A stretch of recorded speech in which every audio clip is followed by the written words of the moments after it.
نحمده ونصلي على رسوله الكريم أما بعد فأعوذ بالله من الشيطان الرجيم بسم الله الرحمن الرحيم الحمد لله رب العالمين الرحمن الرحيم مالك يوم الدين إياك نعبد وإياك نستعين اهدنا الصراط المستقيم صراط الذين أنعمت عليهم غیر المغضوب علیہم ولا الضالین آمین۔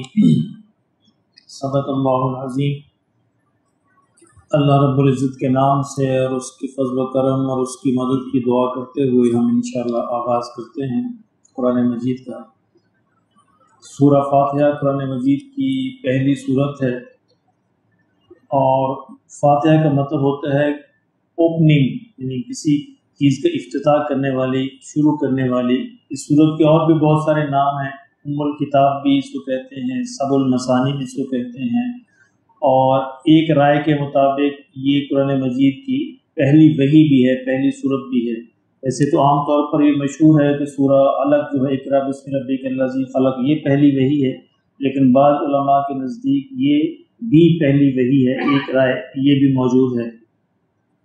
سورہ فاتحہ ایک دعا ہے، اور سورہ فاتحہ کا قرآن مجید سے تعلق دعا اور جواب دعا کا ہے، یعنی یہ دعا کی گئی ہے، اس کے جواب میں اللہ نے پورا قرآن نازل کیا گیا ہے۔ ان سورہ فاتحہ میں ہم کیا دعا کرتے ہیں کہ یا اللہ ہمیں سیدھے راستے کی ہدایت نصیب فرما، سیدھا راستہ دکھا۔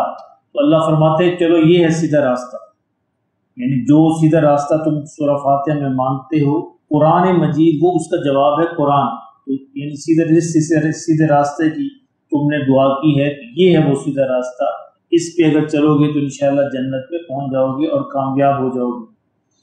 اور سورہ فاتحہ یہ بھی ہمیں سکھاتی ہے کہ دعا کیسے کرنی چاہیے۔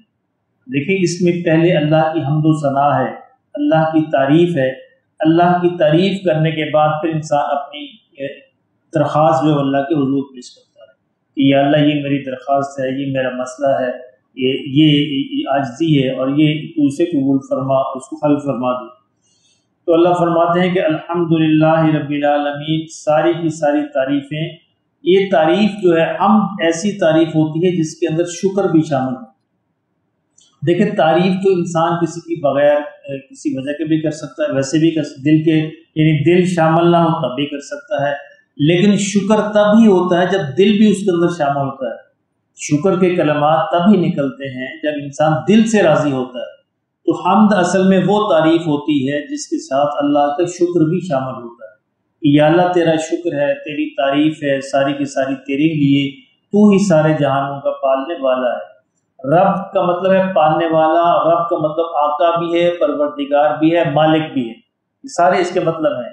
پالنے والا بھی اس کا مطلب ہے، اور آقا بھی ہے اور مالک بھی ہے، اور یہ رب کے لفظ میں ساری چیزیں شامل ہیں۔ یعنی ہمارا اللہ سے جو تعلق ہونا چاہیے کہ اللہ ہی ہمارا پروردگار ہے، اللہ ہی ہمارا مالک ہے، اللہ ہی ہمارا آقا ہے، اللہ ہی ہمارا خالق ہے۔ تو یہ ذہن میں رکھتے ہوئے ہمیں اللہ کو پکارنا چاہیے کہ اللہ کے علاوہ اور کوئی نہیں ہے۔ یا اللہ جو کچھ بھی مجھے ملتا ہے بچپن سے لے کر اور اس زندگی کی آخری سانس تک، یہ تیری تعریف ہے، تیری ہی وجہ سے، تیرے ہی فضل و کرم سے ملتا ہے، اس پہ یا اللہ تیرا شکر ہے۔ کیوں اللہ دیتا ہے کہ الرحمن الرحیم؟ کیونکہ وہ رحمان ہے، یعنی اس کائنات کے بنانے کی کوئی وجہ موجود نہیں، یا اللہ کو ضرورت نہیں تھی کائنات بنانے کی، یعنی اگر اللہ کائنات نہ بھی بناتا تب بھی اس کی عظمت میں کوئی فرق نہیں پڑنا تھا، اور اگر بنا دی ہے تب بھی اس کی عظمت میں کوئی اضافہ نہیں ہوتا، وہ تو جیسا ہے ویسے ہی ہے۔ تو یہ کائنات صرف اللہ نے اپنی رحمت کے لیے بنائی ہے، رحمت کے ظہور کے لیے بنائی ہے، رحمت کے اظہار کے لیے بنائی ہے۔ تو اللہ فرماتے ہیں کہ چونکہ میں رحمان ہوں، رحیم ہوں، اس رحمت کو ظاہر کرنے کے لیے، رحمت کو عطا کرنے کے لیے میں نے یہ پوری کائنات بنائی ہے۔ رحمان کہتے ہیں وہ ہستی کہ جس کی رحمت کے اندر بڑا جوش ہو، ولولہ ہو، جو یہ نہ دیکھے ایک کافر ہے مسلم، سب کو دیتا ہے، یعنی جس طرح سیلاب آتا ہے، دریا جب بہتا ہے تو راستے میں جو کچھ بھی ہے اس کو اکھاڑے چلا جاتا ہے، وہ اچھا ہو یا برا ہو۔ تو رحمان کی صفت جو ہے، رحمان اللہ ایسا ہے کہ اللہ یہ نہیں پوچھتا کہ یہ میرے ماننے والا ہے نہ ماننے والا، سب کو دیتا ہے، سب کو عطا کرتا ہے۔ لیکن رحیم کی جو صفت ہے وہ اس سے ذرا مختلف ہے۔ رحیم جو ہے وہ دیکھتا ہے کون فرمانبردار ہے اور کون نافرمان ہے۔ تو رحیم کی صفت کا اظہار، اصل اظہار جو قیامت کے دن ہوگا کہ جب اللہ اپنے ماننے والوں کو انعام دے گا اور نہ ماننے والوں کو سزا دے گا۔ اس اور رحیم کی صفت کے اندر استمرار ہوتا ہے، دوام ہوتا ہے، یعنی کنٹینیوٹی ہوتی ہے، مستقل ہوتا ہے۔ ایسا نہیں کہ اللہ اپنے رحمت کا ایک جوش آتا ہے پھر ختم، نہیں، اس رحیم کی وجہ سے وہ رحمت ہمیشہ جاری بھی رہتی ہے، آتی بھی ہے اور چلتی بھی رہتی، ختم نہیں ہوتی۔ تو اللہ فرماتے ہیں کہ وہ ہستی ایسی ہے جو رحمان بھی ہے، جو رحیم بھی ہے، اور مالک یوم الدین، آخرت کے دن کا مالک ہے۔ آخرت کے دن کے مالک کا مطلب کہ اللہ یہاں مالک نہیں، اللہ یہاں بھی مالک ہے۔ مطلب یہ کہ دنیا کے اندر انسان کو دھوکہ ہوتا ہے، تھوڑا گمان ہوتا ہے کہ شاید میں بھی مالک ہوں۔ اللہ نے ایک محدود سی ملکیت انسان کو دے رکھی، بڑی محدود سی معمولی سی ملکیت کا اختیار انسان کو دے رکھا ہے۔ اسی وجہ سے انسان جو ہے بھول جاتا ہے، وہ سمجھتا ہے کہ میں ہوں، جو میں ہے نا، میں، یہ اسی ملکیت کے ظہور کی وجہ سے ہوتی۔ تو اللہ فرماتے ہیں آخرت کے دن یہ تمہاری یہ چھوٹی موٹی میں ہے نا، وہ بھی ختم ہو جائے گی۔ وہاں سارے کے ساری ملکیت جو ہے وہ میرے ہی پاس ہوگی، میں ہی ہوگا، جس کو چاہوں گا عطا کروں گا، جس کو چاہوں گا نہیں عطا کروں گا۔ یہ اللہ کا مالک ہونا جو ہے یہ اس قدر اہم ہے، ہم اپنے دلوں کے اندر ہمیں اس کا سمجھانا اس قدر ضروری ہے کہ اس کے بغیر جو ہے ہمیں اس کائنات سمجھ نہیں آ سکتی۔ اس لیے ہمیں اپنے آپ کو بار بار سمجھانا چاہیے، بچوں کو سمجھانا چاہیے، بتانا چاہیے کہ اللہ ہمارا مالک ہے۔ اور مالک کون ہوتا ہے؟ مالک وہ ہوتا ہے جس کو اپنی ملکیت پر پورا پورا اختیار ہوتا ہے۔ ملکیت یہ پوچھنے کا اختیار نہیں رکھتی کہ تو نے یہ کیوں کیا، کیونکہ ایسے ہے نا، آپ ایک واشنگ مشین خریدتے ہیں تو آپ اس کے مالک ہیں، آپ اس کو جیسے چاہیں استعمال کریں۔ واشنگ مشین پوچھنے کا حق رکھتی ہے کہ جی مجھ میں زیادہ کپڑے کیوں دھوئے؟ نہیں، آپ کہیں میں مالک ہوں، ٹھیک ہے نا۔ اس طرح یہاں پر ہمارے ساتھ جو بھی ہو رہا ہے ہم اللہ پر اعتراض کا حق نہیں رکھتے، کیونکہ اللہ ہمارا مالک ہے، اللہ ہمارا خالق ہے۔ وہ ہمیں جس حال کے اندر بھی رکھے، ہمیں بہرحال اس کی رضا پر راضی رہنا۔ ہم درخواست تو کر سکتے ہیں کہ اللہ ہمارے حال پہ رحم فرمائے، کرم فرمائے، لیکن اعتراض نہیں کر سکتے۔ کیوں نہیں کر سکتے؟ کیونکہ اللہ مالک ہے۔ جس طرح ہم اپنی معمولی سی ملکیت پہ کسی کو اختیار نہیں دیتے کہ وہ سوال کرے، اس طرح اللہ تو مالک الملک ہے، پوری کی پوری ملکیت اس کے پاس ہے۔ تو اللہ فرماتے ہیں میں مالک ہوں، اور اس کا پورا اظہار جو ہے آخرت کے دن ہوگا کہ جب کسی کی کوئی ملکیت نہیں ہوگی۔ اس لیے بہتر ہے کہ تم دنیا کے اندر ہی اس نظریے کو اور اس جذبے کو پختہ کر لو، تاکہ قیامت کے دن تمہیں کوئی شرمندگی نہ اٹھانی پڑے۔ یہاں تک تو اللہ کی تعریف ہے، یہ دعا مانگنے کا انداز ہے، پہلے اللہ کی تعریف کی جائے، اب پھر آگے تعریف کا ایک اور انداز کہ یا اللہ جب تو ہی مالک ہے، تو ہی رحمان ہے، تو ہی رحیم ہے، تو ہی رب ہے، تو یا اللہ اس کا مطلب یہ کہ عبادت کا اختیار بھی تیرے ہی پاس ہے، عبادت کا حقدار بھی تو ہی ہے، تیری ہی عبادت کرنی چاہیے۔ اس لیے یا اللہ ہم اس کا اقرار کرتے ہیں ایاک نعبد، یا اللہ ہم تیری ہی عبادت کرتے ہیں۔ یہ ایا کے اندر زور ہے، سٹریس ہے، اور کوئی نہیں، صرف اور صرف تیری ہی عبادت کرتے ہیں۔ وَإِيَّاكَ نَسْتَعِينُ، اور ہر قسم کی مدد تجھ ہی سے مانگتے ہیں۔ یہ مدد کون سی ہے؟ دیکھیں دنیا کے اندر انسان ایک دوسرے کی مدد مانگتا رہتا ہے نا، کوئی مسئلہ خراب ہو گیا میں جمشید سے کہتا ہوں کہ جی وہ میرا مسئلہ حل کر دے، تو ظاہر ہے یہ مدد ہی مانگنا ہے۔ یہ مدد مانگنا اللہ سے جو اسباب سے بالا تر ہو، اسباب کے تحت ہم جو مدد مانگتے ہیں وہ اس میں منع نہیں کی گئی، وہ دنیا تو دارالاسباب ہے، اللہ نے بنائی ہی اسباب کے تحت ہے۔ اسباب سے ماورا جو ہم مدد مانگتے ہیں وہ مدد جو ہے وہ اللہ ہی حقدار ہے کہ اللہ ہی مدد کرے، وہ کوئی اور ہستی جو ہے اس کا حق نہیں رکھتی، نہ اختیار رکھتی ہے، نہ قدرت رکھتی ہے کہ مدد کرے۔ تو یا اللہ ہم اس بات کا اقرار کرتے ہیں کہ تو ہی عبادت کے لائق ہے، ہم تیری ہی عبادت کرتے ہیں اور تجھ ہی سے مدد مانگتے ہیں۔ عبادت کیا ہے؟ عبادت یہ ہوتا ہے کہ کسی کی انتہائی عاجزی کے ساتھ کسی کے آگے جھک جانا، اس کے حکم کو مانتے ہوئے انتہائی عاجزی کے ساتھ، دل کے ساتھ اس کے آگے جھک جانا۔ اور عبادت کے اندر اطاعت خود بخود شامل ہوتی ہے۔ اگر اطاعت نہ ہو تو پھر عبادت نہیں ہے۔ یعنی ایک بندہ کہے نہیں ٹھیک ہے جی میرا دل جھکا ہوا اللہ کے آگے، لیکن اطاعت نہیں کرتا، تو اس کا مطلب اس کا دعویٰ جھوٹا ہے۔ عبادت کے اندر اطاعت شامل ہوتی ہے، اگر عملی طور پر اطاعت نہ ہو اس کا مطلب ہے اس کا عبادت کا دعویٰ جھوٹا ہے۔ لوگ کہتے ہیں نا، کیوں جی لوگ کہتے ہیں ہم دل کی نماز پڑھتے ہیں، کہتے ہیں ساڑھے جی دل کی نماز ہوتی نہیں، یہ جھوٹا دعویٰ ہے، ایسا نہیں ہے۔ اگر دل کی نماز ہوتی تو اس سے اظہار ہوتا، دل کے اندر محبت ہوتی ہے نا تو اس کا اظہار ہوتا ہے کسی نہ کسی شکل میں بھی۔ آپ کو اپنے ماں باپ سے، والدین سے محبت ہے اور والدین کہتے ہیں میرا فلاں کام کر دو، اور وہ کام کرنے پہ آپ راضی نہیں ہیں تو محبت کا دعویٰ جھوٹا ہے۔ اگر والدین کی اطاعت نہیں ہے تو محبت کا دعویٰ جھوٹا ہے۔ بہن نہیں، اگر اللہ رب العزت کی اطاعت نہیں ہے، اس کا حکم ماننا نہیں ہے، اس کی عبادت کا دعویٰ جھوٹا ہے۔ تو حضور نے فرمایا صلی اللہ علیہ وسلم کہ جب بندہ یہ کہتا ہے کہ الحمدللہ رب العالمین، تو اللہ فرشتوں سے کہتا ہے میرے بندے نے میری تعریف کی۔ فرشتے تم نے دیکھا میرے بندے نے میری تعریف کی۔ الرحمن الرحیم، اس نے میری ثنا بیان کی۔ مالک یوم الدین، اور اس نے میری بزرگی بیان کی۔ ایاک نعبد و ایاک نستعین، اس میں اللہ کہتا ہے کہ اس میں آدھا میرے بندے کے لیے، آدھا میرے لیے۔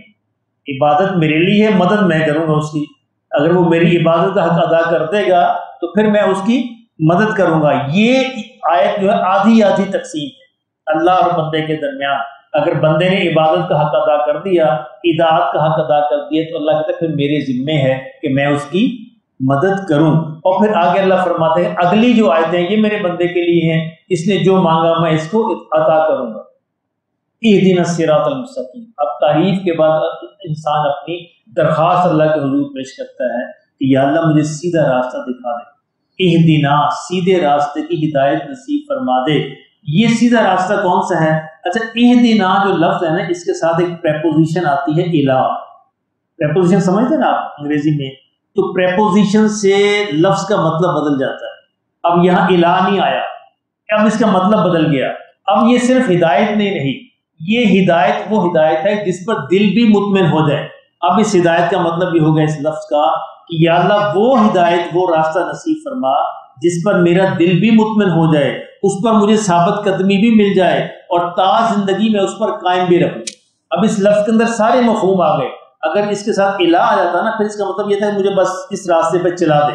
اب الہ نہیں آیا، اس کا مطلب یہ سارے اس کے جو مطلب ہیں اس کے شامل ہو گئے کہ یا اللہ مجھے راستہ بھی دکھا، اس راستے پہ مجھے خوش بھی کر دے، اس راستے میں مجھے ثابت قدم بھی رکھ، اور اس راستے میں میرے دل کو راضی بھی کر دے، اور ہمیشہ ہمیشہ کے لیے اس کو میرے ساتھ کر دے۔ اب وہ سیدھا راستہ کون سا ہے؟ اس کو اللہ نے قرآن مجید میں ایک اور جگہ بیان فرمایا۔ وہ سیدھا راستہ انبیاء کا، صدیقین کا، شہداء کا اور صالحین کا۔ یہ چار گروہ ہیں، اللہ فرماتے ہیں جس پر میں انعام کرتا ہوں۔ وہ جس راستے پہ چلے ہیں تمہیں بھی اسی راستے پہ چلنا ہے۔ آگے بندہ پھر جو اللہ سے خود ہی کہہ دیتا ہے کہ یا اللہ صراط الذین انعمت علیہم، وہ راستہ دکھانا جن بندوں پر تو نے انعام کی۔ وہ بندے انعام والے کون ہیں؟ انبیاء ہیں، صدیقین ہیں، شہداء ہیں اور صالحین ہیں۔ یا اللہ ان کے راستے پہ چلانا، غیر المغضوب علیہم ولا الضالین، اور جن پر تیرا غضب ہوا ان کے راستے سے مجھے بچانا، ان کے راستے پہ نہ چلانا، ولا الضالین، جو راستے سے گمراہ ہو گئے اس راستے سے بھی مجھے محفوظ رکھنا، اس سے بچا کے رکھنا۔ مغضوب ہے جن پر غضب کن پر ہوا، اس کی مثال ہے یہود۔ یہود پہ غضب کیوں ہوا؟ کہ اللہ نے ان پر بے شمار رحمتیں، انعامات نوازے۔ 2500 سال اللہ نے نبوت اسی خاندان کے اندر قائم رکھی، بنی اسرائیل کے اندر، لیکن اس کے باوجود وہ ڈھیٹ بنے رہے۔ یہاں تک کہ اتنی نعمتیں دیکھنے کے بعد بھی کہا کہ اللہ کو ہم نہیں مانیں گے جب تک اپنی آنکھوں سے نہیں دیکھ لیں۔ یعنی اس قدر ڈھیٹ قوم تھی۔ پھر اللہ کے نبیوں کو قتل کرتے رہے، اہانت کرتے رہے، توہین کرتے رہے۔ زکریا علیہ السلام کو قتل کیا، یحییٰ علیہ السلام کو قتل کیا، اور بھی انبیاء کے پیچھے پڑے رہے۔ تو اللہ نے کہا کہ اس کے پاداش میں میں نے اس قوم کو مغضوب کر دیا، اب قیامت تک میرا غضب ان پر مختلف شکلوں میں نازل ہوتا رہے گا۔ اور سورہ بقرہ جو ہے اسی پس منظر میں بیان کی گئی ہے۔ آپ دیکھیں سورہ بقرہ میں سارا بنی اسرائیل کا ذکر چل رہا ہے، بنی اسرائیل کا ذکر چل رہا ہے، تو سورہ بقرہ اسی مغضوب کی وضاحت ہے۔ جو ہے نا اس میں یہ مغضوب، اس کی وضاحت پوری سورہ بقرہ ہے کہ جو کچھ انہوں نے کیا ہے تم نے اس سے بچنا ہے۔ سورہ بقرہ کیس سٹڈی ہے یہود کی، اور سورہ آل عمران جو ہے وہ کیس سٹڈی ہے نصارہ کی، عیسائیوں کی۔ وہ راستے سے گمراہ ہو گئے، یعنی انہوں نے 3 خدا بنا لیے۔ عیسیٰ علیہ السلام کا مرتبہ اتنا بڑھایا کہ اللہ کے مرتبے پر جا بٹھایا، ایک کی بجائے 3 کہنے لگے، اپنی طرف سے عقیدے گھڑ لیے، اپنی طرف سے چیزوں دین کے اندر اضافہ کر لیا۔ تو اللہ فرماتا ہے یہ بھی غلط ہے۔ سورہ آل عمران جو ہے پھر یہ ظالم کا جواب ہے کہ ظالم کون ہوتے ہیں، کیا کرتے ہیں، تمہیں اس سے بھی بچ کے رہنا ہے۔ کہ یا اللہ ہمیں سیدھا راستہ بھی دکھانا، صدیقین کا، شہداء کا، صالحین کا اور نیک لوگوں کا، اور ہمیں یہود و نصارہ والی جو حرکتیں ہیں یا اللہ ان سے بھی محفوظ رکھنا، اللہ ہمیں اپنے غضب سے بھی محفوظ رکھنا، اور ایسا نہ ہو کہ ہم راستہ بھول جائیں، بھٹک جائیں، گمراہ ہو جائیں، اس سے بھی ہمیں بچا کر رکھنا۔ اور اس کے بعد بندہ کیا کہتا ہے؟ آمین، یا اللہ قبول فرما۔ آمین بھی ایک درخواست ہے۔ آمین کا مطلب ہو یا اللہ ایسے ہی ہو، یا اللہ تو قبول فرما لے۔ تو سورہ فاتحہ پڑھنے کے بعد آمین کہنی چاہیے کہ یا اللہ یہ میں نے عرض کیا تھا تو اس کو قبول فرما لے۔ تو اللہ ہمیں اس پر عمل کی توفیق نصیب فرمائے۔ ہمارے لیے کیا پیغام ہے کہ ہم نے کوشش کرنی ہے کہ ہم یہود و نصارہ کے راستے سے بچ کر رہیں، وہ راستہ جس پر غضب ہوتا ہے اس سے بھی بچیں، اور وہ راستہ جو گناہی کی طرف جاتا ہے اس سے بھی بچیں، اور اپنی زندگی کو سیدھا رکھیں کہ مدد بھی اللہ ہی سے مانگیں اور عبادت بھی اللہ ہی کے لیے خاص کریں۔ عبادت کے اندر ایک ہماری عبادت ہے نا، جیسے نماز پڑھتے ہیں، یہ ہے دعا بھی ایک عبادت ہے، تو دعا بھی اللہ کے سوا کسی اور سے نہیں مانگی جا سکتی۔ اگر کوئی بندہ سمجھتا ہے کہ کوئی اللہ کے علاوہ بھی میری دعائیں سن سکتا ہے، کوئی اللہ کے علاوہ بھی میری حاجات پوری کر سکتا ہے، کوئی اللہ کے علاوہ بھی میری مدد کر سکتا ہے، تو اس کو دوبارہ اپنے عقیدے پر غور کرنا چاہیے۔ ایسا نہ ہو کہ وہ یہود و نصارہ کے راستے پہ چل پڑے، نام دنیا میں مسلمانوں والا ہو اور آخرت میں وہ کسی دوسرے گروہ کے اندر اٹھایا جائے۔ اللہ پاک ہمیں اس سے محفوظ کرتا ہے۔